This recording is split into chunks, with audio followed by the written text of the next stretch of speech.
અને વધુ એક મોટા સમાચાર અત્યારે મળી રહ્યા છે। થરાદમાં સાંસદ ગેનીબેન ઠાકોરે સમાજને ટકોર કરી છે।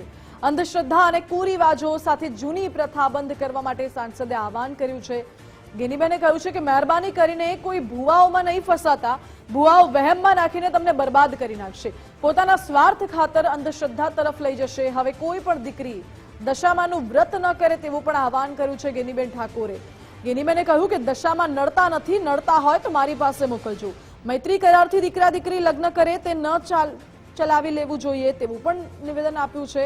આ સાથે જ ગેનીબેને કહ્યું કે તમારા દીકરાને વાંઢો મરવા દેજો, પરંતુ મૈત્રી કરારથી લગ્ન કરે તો ઘરે ન આવવા દેતા। બીજાની આબરૂ જાય તેવું આપણે ન કરવું જોઈએ તેવું નિવેદન ગેનીબેન ઠાકોરે આપ્યું અને કહ્યું કે આપણી આબરૂ પર કોઈ હાથ નાખે તો સમાજ એક થાય તેવું આહવાન કર્યું છે। આખી દુનિયાને દશામાં ના નડે અને આપણાને નડે, બરોબર? એટલે આ દશામાનાથી વર્તો કરીને ઘરેથી દશા બિહારવાની પ્રથા છે એ કોઈ પણ બેન દીકરીએ દશામાના વર્ત હવે કરવાના નહીં।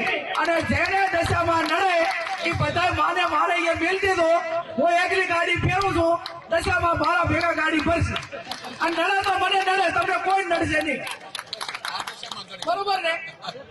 પછી આ ભુવાનું ને એનું રહ્યું ને એ કંટ્રોલ મારું છે, પણ મહેરબાની કરીને કોઈ ભૂલામાં ફસાતા નહીં। તમારું જે કર્મ છે એનું અગત્યનું છે, જેવું કર્મ કરશો એવું ભોગવશો। અને એવા તમને ભ્રમમાં ઘાલશે કે તમને આર્થિક બરબાદ કરશે, સામાજિક બરબાદ કરશે, કુટુંબમાં બરબાદી લાવશે અને એવી વેમ ઘાલશે તો આખો પરિવાર વેરવિખેર કરશે। એટલે મહેરબાની કરીને કોઈ પણ પ્રકારનું દખ હોય તો ડોક્ટરને બતાવવું, હગાવાલાને બતાવવું, એને વાત કરવાની, કોઈ પણ અકળામણ હોય તો વાત કરવાની, 5 જણા મિત્રોને કહેવાનું, પણ ચાહે અંધશ્રદ્ધામાં આવવાનું ને। અને ભોપા તો આખા દેશનું બધું મટાડી દેતા હોય તો હોન કેશોદી આ સાહેબ બે તમે કોઈ ભોપાની બાધા રાખા અને અમે તમારે અહીંયા કોઈ પણ કામ ના કરા અને ચૂંટણીમાં ફોર્મ ભરા દીધા તો એ ભોપો આવશે તો અમે ભોપા લઈને બેસી રહ્યા ને ભાઈ। તો સવારે 5 વાગે ઉઠીને રાતે વગાતા ઉઠી એમ બાધામાં શેર છૂટ લઈને ફરવાનું કોઈ કારણ કરો તો મારા ભોપો જીતાડી દે।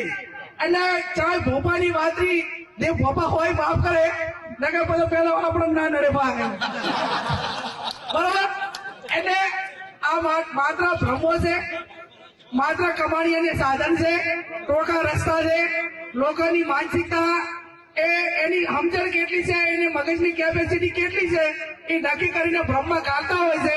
એટલે મહેરબાની કરીને કોઈ પણ પ્રકારની તકલીફ હોય તો જેનો જે નિષ્ણાત હોય એના કરી જાઓ, હગાવાલાનું હોય તો હગાવાલા કરી જાઓ, દખ નાતું હોય ડોક્ટર કરી જાઓ અને જે કાંઈ હોય એ 5 જણે જઈને એનું નિરાકરણ લાવો।